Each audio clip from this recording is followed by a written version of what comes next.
pour aller chercher des réponses pour aider à avancer dans la situation actuelle dans laquelle vous pouvez peut-être vous trouver si vous êtes dans comme une espèce d'impasse, comme si on avait brouillé les pistes, comme si vous ne saviez plus trop où vous en êtes, si vous compreniez pas trop les messages, comme si c'était, comme s'il y avait une espèce de brouillard, une chape de plomb.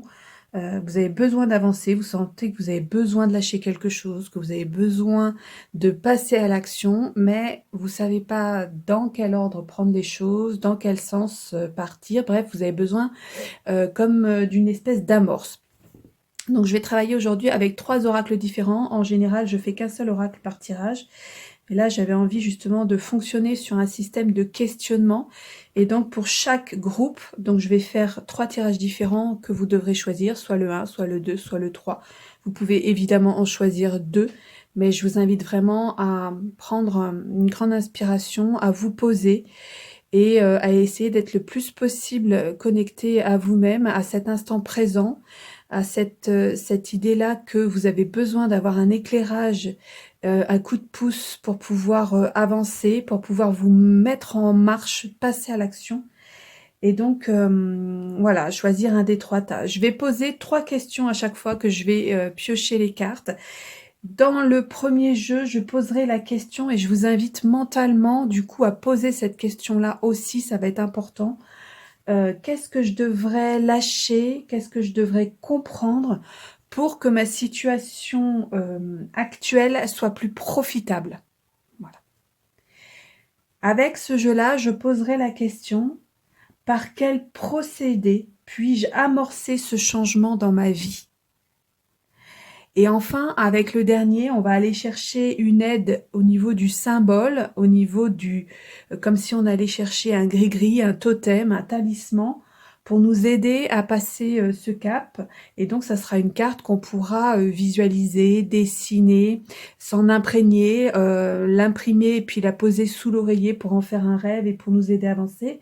Et à ce moment-là, je demande à recevoir un ou plusieurs symboles pour m'aider dans ce cheminement. Voilà. Donc à chaque fois, je vais tirer les cartes en me questionnant vraiment sur, voilà, comment je fais pour lâcher, par quel procédé, non, qu'est-ce que j'ai, pardon, qu'est-ce que je dois lâcher, qu'est-ce que je dois comprendre, par quel procédé, et si je peux avoir une aide supplémentaire avec un symbole pour m'aider à lâcher ça. Hein. Donc je fais le tirage de cartes et on se retrouve après pour avoir la réponse. Donc soit le tas numéro 1, soit le tas numéro 2, soit le tas numéro 3.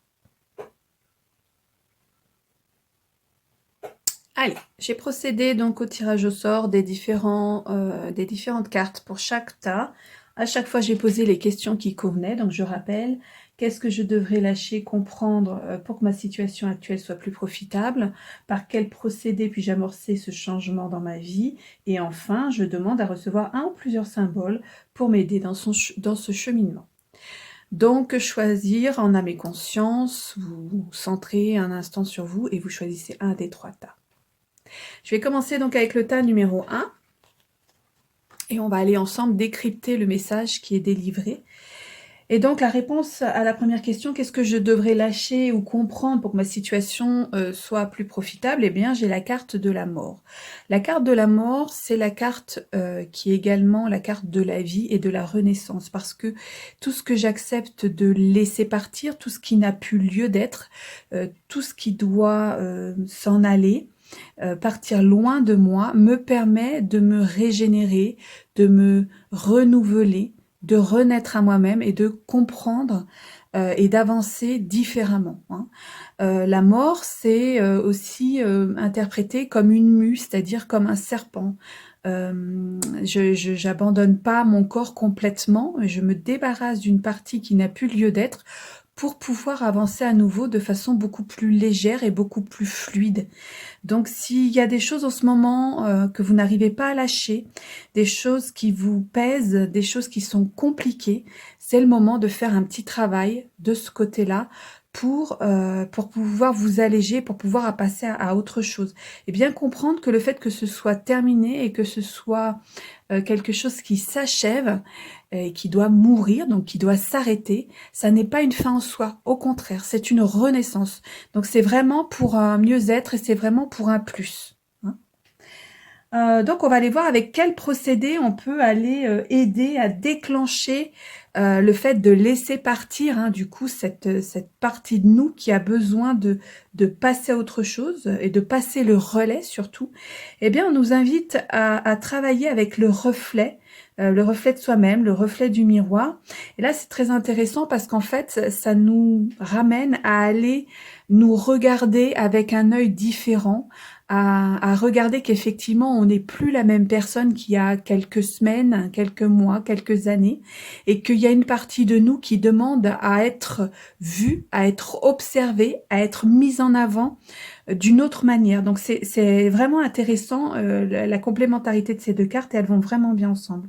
Donc là on est vraiment invité pour aider à laisser partir cette partie-là de nous qui n'a plus lieu d'être, à nous regarder et à accepter qu'effectivement on est différent, qu'on a avancé, qu'on a progressé et que on doit faire vivre cette nouvelle face de nous-mêmes, qu'on doit l'assumer, on doit la montrer au monde entier et la faire être vraiment en lien avec nous-mêmes. Donc c'est très très important parce que le renouveau va vraiment passer par là.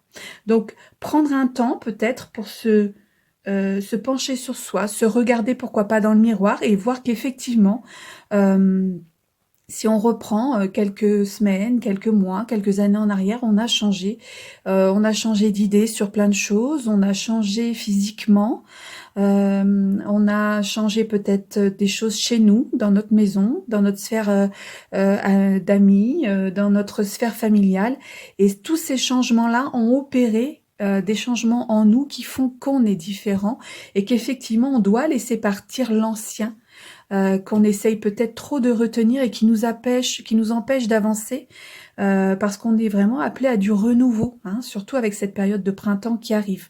Donc c'est important de comprendre tout ça et d'avancer avec ça. Et donc on a demandé à recevoir un ou plusieurs symboles pour nous aider dans ce cheminement. Et voici le symbole qui nous est donc proposé, qui nous est présenté. On est dans quelque chose qui est très comment dirais-je, marrant, c'est pas le mot que je voudrais employer, mais en tout cas qui est dans le symbolisme, qui revient vraiment sur tout ce qu'on vient de voir, c'est-à-dire que on est dans quelque chose de vertueux, d'accord, on est dans un cercle, on est dans un cheminement qui va chercher des points de reliance et qui nous permet d'avancer, c'est-à-dire qu'à chaque fois, un point relie à un autre, et on arrive à avoir dans ce fabuleux dessin qu'on pourrait, comment dirais-je, attribuer comme une espèce de rosace. Mais quoi qu'il en soit, c'est un mouvement perpétuel. C'est-à-dire, je vais chercher des éléments qui me permettent d'avancer, mais je reste dans ce cadre-là. C'est bien moi, c'est toujours moi, sauf que j'évolue, je change, je ne suis pas statique. Il se passe des choses. Donc, ce symbole est assez représentatif de tout ce qu'on vient de voir. Et je pense qu'il est peut-être important soit de le dessiner, soit de le photographier et de le regarder plusieurs fois pour nous aider dans ce cheminement. Voilà, si vous avez pris le tas numéro 1, je pense que ça va être important. Les cartes, je les remettrai, en tout cas au moins pour les symboles, je les mettrai en publication, en commentaire, pour que chacun puisse télécharger la carte et en faire quelque chose pour lui. Allez, on passe au tas numéro 2. Donc, si vous avez choisi le tas numéro 2, ça, c'est pour vous. Donc, qu'est-ce que je devrais faire pour lâcher ou comprendre ma situation actuelle pour qu'elle me soit plus profitable? Eh bien, on vous invite à comprendre que le fait d'être entouré de mystères ou qu'il y ait des tas de choses sur lesquelles vous n'avez pas de prise, ça fait partie du processus. Ça fait partie de votre processus que tout ne soit pas vu, compris, décrypté. Et la vie est aussi sa part de mystère. Et là, on vous demande d'accepter, d'emprunter le chemin, de cheminer avec ce qui vient sur votre route, ce qui se présente. On est vraiment dans quelque chose de l'ordre du lâcher-prise, dans l'ordre de l'acceptation que tout ne soit pas peut-être comme vous l'avez envisagé, comme vous l'avez rêvé, comme vous l'avez imaginé. Donc l'idée, c'est de se lâcher la grappe, d'accepter que la vie va vous offrir des cadeaux, parce qu'en étant toujours dans ce contrôle de vouloir peut-être trop essayer de paramétrer les choses, vous ne permettez pas à la vie de vous offrir les cadeaux qu'elle a prévus pour vous.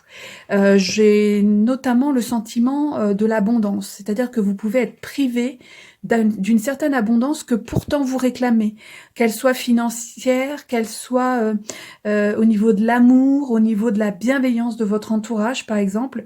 Eh bien tout ça, ça ne se produit pas parce que vous mettez beaucoup trop d'angles, beaucoup trop de barrières, beaucoup trop de choses pour vous-même créer votre chemin.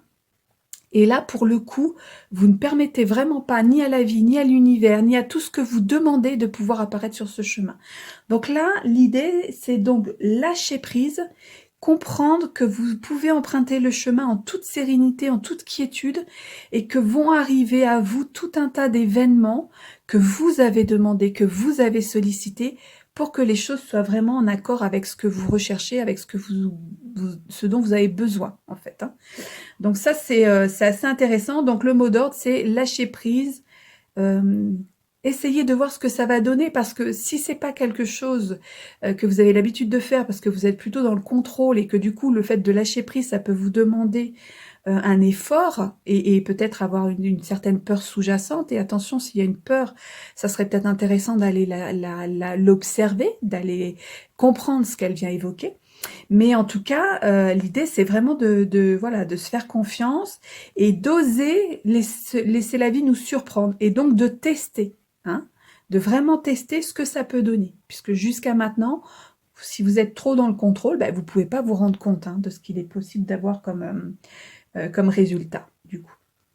Et donc, par quel procédé est-ce que je peux amorcer ce changement dans ma vie?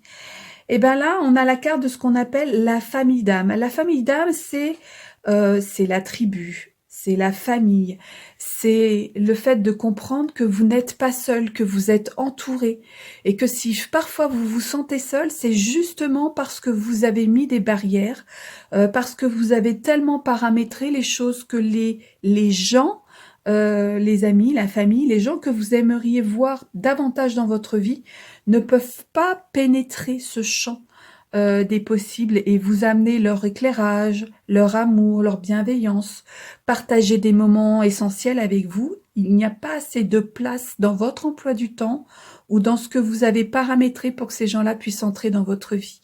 Encore une fois, si vous êtes en demande d'abondance, par exemple d'amour, de rencontrer quelqu'un, de faire des nouvelles rencontres ou voilà, d'avoir sur votre route des gens qui vous correspondent davantage, il faut que pour que cela soit possible, il faut qu'il y ait l'espace pour ça.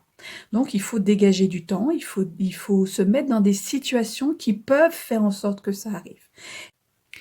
Et donc cette carte, un petit peu comme, voilà, ça me fait penser à la toile d'araignée, hein, qui permet donc, l'araignée, elle tisse sa toile, elle fait ce travail-là de tisser cette toile pour pouvoir agripper tout ce qui passe par là, et elle, en l'occurrence, elle s'en nourrit.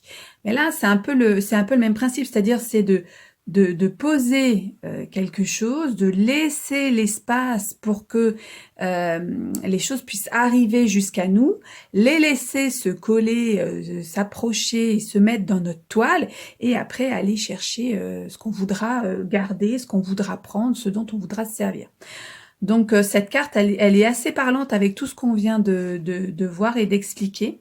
Et donc je vous invite, voilà, à soit la dessiner, soit à la prendre en photo et à la regarder plusieurs fois par jour pendant quelques temps, pour pouvoir comme ça, vous aussi, vous imaginer que vous êtes en train tout autour de vous de tisser une toile énergétique qui vous permet d'aimanter à vous, d'attirer à vous tout ce dont vous avez besoin, mais dans une certaine légèreté, sans barrière, sans prérequis, sans demande particulière, en tout cas sans borner les choses. Hein, voilà, en essayant d'être dans l'ouverture le plus possible, en étant dans cette idée de cheminer dans le mystère, que tout n'est pas écrit, que tout n'est pas su, connu à l'avance, et que c'est très bien ainsi, et que ça nous permet de faire de belles rencontres et de belles découvertes.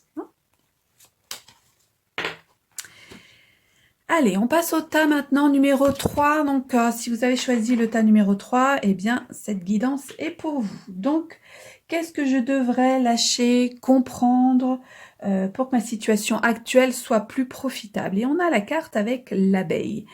L'abeille, c'est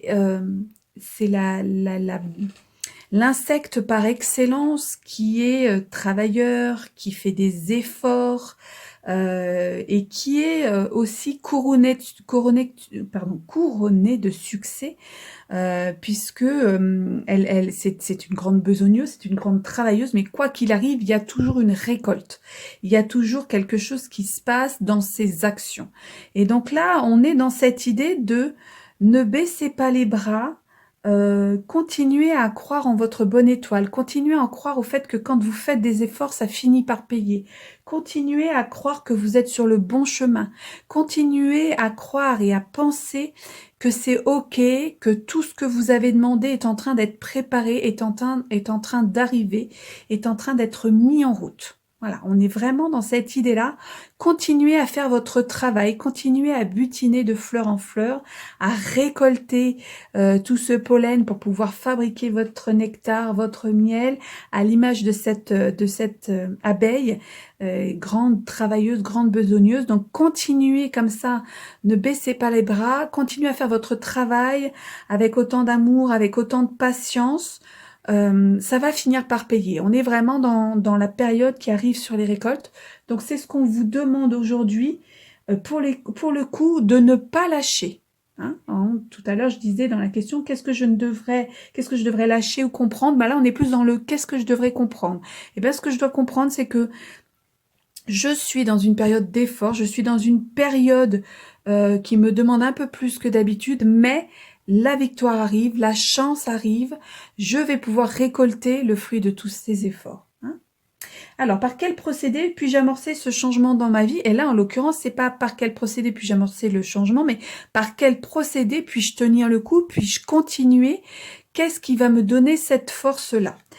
Eh bien, on vous demande de vous rappeler, c'est la carte de la prêtresse, on vous demande de vous rappeler à quel point vous êtes élevé, à quel point vous avez une force très importante en vous, à quel point vous avez du leadership, à quel point vous êtes divine, sacrée, à quel point vous comptez, à quel point vous devez ne pas oublier qui vous êtes. Voilà. Donc, on est vraiment dans cette idée de je travaille, je fais beaucoup de choses et j'ai l'impression que ça marche pas, j'ai l'impression que ça fonctionne pas et on vous dit non, non, attention, continue, rappelle-toi qui tu es, rappelle-toi cette divinité que tu as en toi, rappelle-toi ce pouvoir, cette puissance que tu as en toi. Surtout ne baisse pas les bras, tu es à 2 doigts du basculement, tu es à 2 doigts du changement. Donc là, ce qu'on est en train de vous dire, c'est allez, encore un effort. Et quand les jours sont difficiles parce que tu sens que tu puises dans tes réserves, que c'est encore un peu compliqué, raccroche-toi à ça. Rappelle-toi pourquoi tu es dans cette vie, rappelle-toi pourquoi tu es venu, rappelle-toi ce que tu veux partager au monde par ton métier, par ce que tu fais chaque jour, ce qui te demande autant d'efforts dans ton travail quotidien. Qu'est-ce qu'il y a au bout? C'est quoi ton rêve? C'est quoi ton désir? Raccroche-toi à ça, rappelle-toi qui tu es, d'où tu viens, ce que tu veux faire et garde la foi, c'est très très important. Le monde a besoin de toi. On est dans cette idée-là, hein, de la même idée que l'abeille compte énormément. Vous savez que si l'abeille disparaît, il y a beaucoup d'études sur ce sujet, si l'abeille disparaissait, ça serait catastrophique pour bon nombre d'arbres fruitiers, de fleurs, et donc par effet d'effet papillon, boomerang et puis rebondissant, d'arriver jusqu'à l'homme et faire en sorte que au niveau alimentaire, il se passe énormément de pénuries, de choses désastreuses pour la planète en fait. Donc on est dans cette idée-là. Qu'est-ce que moi je fais au quotidien qui est important et qui parfois me pèse et que je n'arrive plus, je ne me sens plus capable, je sens que ça me pèse trop sur les épaules. Il faut que je me rappelle qui je suis. Il faut que je me rappelle ma mission, que je me rappelle d'où je viens et à quel point c'est important tout ce que je mets en place, tout ce que je crée, tout ce que j'ambitionne. Hein. Donc bien se rappeler de tout ça. Et donc, je demande à recevoir un ou plusieurs symboles pour m'aider dans ce travail. Et là, j'adore la synchronicité parce qu'en fait, on voit que cette carte, ce superbe symbole, eh ben, on dirait une fleur. On dirait une fleur avec son centre, hein, c'est une espèce de pistil, et puis ses pétales. Voilà. Donc c'est un symbole qui est vraiment raccord avec tout ce qu'on vient de voir et de discuter. Donc voilà, je vous invite à garder ce symbole, à le regarder, à le dessiner, peut-être l'imprimer également, mettre sous l'oreiller pour pouvoir en profiter en rêve, en tout cas se charger de sa puissance et de sa symbolique pour en faire quelque chose pour vous qui vous aide au quotidien. Voilà, j'espère que ces tirages vous auront apporté beaucoup de bien-être et que ça vous aura validé des choses que vous ressentiez déjà, pour lesquelles vous aviez déjà des petites, comment dirais-je, des petits soubresauts, des petites idées, mais il vous manquait peut-être un petit peu un petit coup, un petit élan pour finir d'en prendre conscience et puis de pouvoir avancer de façon plus sereine. Donc voilà, là c'est chose faite, vous avez les éléments en main pour passer à l'action. Donc je vous souhaite eh bien de belles découvertes, de belles synchronicités, de belles avancées et un bel élan pour cette semaine qui démarre.